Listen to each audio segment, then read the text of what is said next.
from the sounding of the bugle at dawn.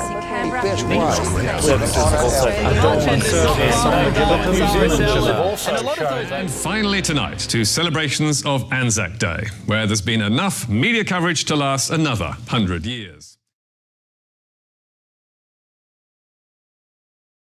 I mean, they were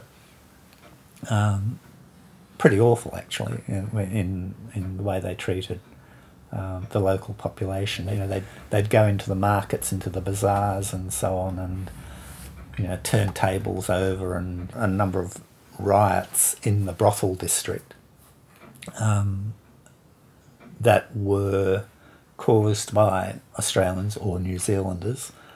I mean, they basically ransacked the sort of brothel district in Cairo. Even when the sort of Anzac myth, you know, sort of first got going, there was an element of it being shaped. There was also, you know, a political interest in building up Gallipoli as something heroic, something about, you know, sacrifice. C.W. Bean, who was the official Australian war correspondent, he really created a mythology around the Australian soldiers, which to some extent remains today. SBS reporter Scott McIntyre fired over Anzac tweets. And even though McIntyre is only a sports reporter, he was shown the door.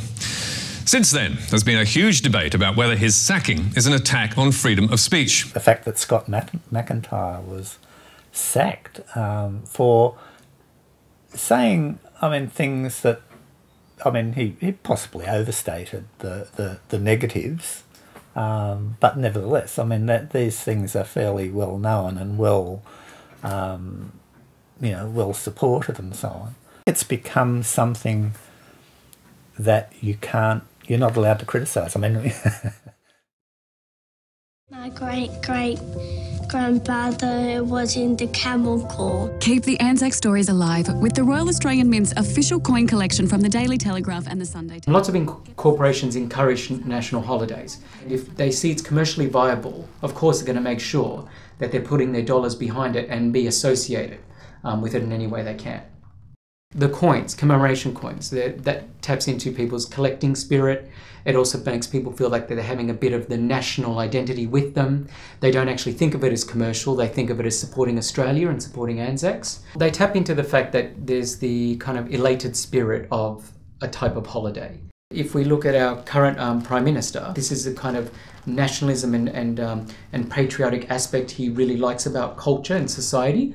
So he's using this to full effect, and lots of politicians use things like war and also national holidays commemorating losses in war and also victories in war to kind of almost wrap themselves around the flag and then champion it and show that they're representing their country in that kind of way. During these kind of periods, policies are easy to push through because people are distracted with the fact that you're talking about the country and in a spirited nationalistic way. Scandals kind of get blown over.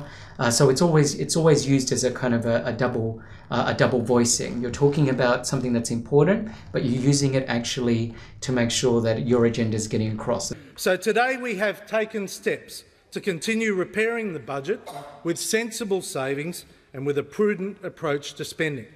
Australia's budget for Anzac, the commemoration, was astronomical. The United States budget for this commemoration was about 70 million US. The UK's budget was 25 million pounds. Australia's budget is estimated at $400 million for the Anzac promotion. The numbers speak for themselves.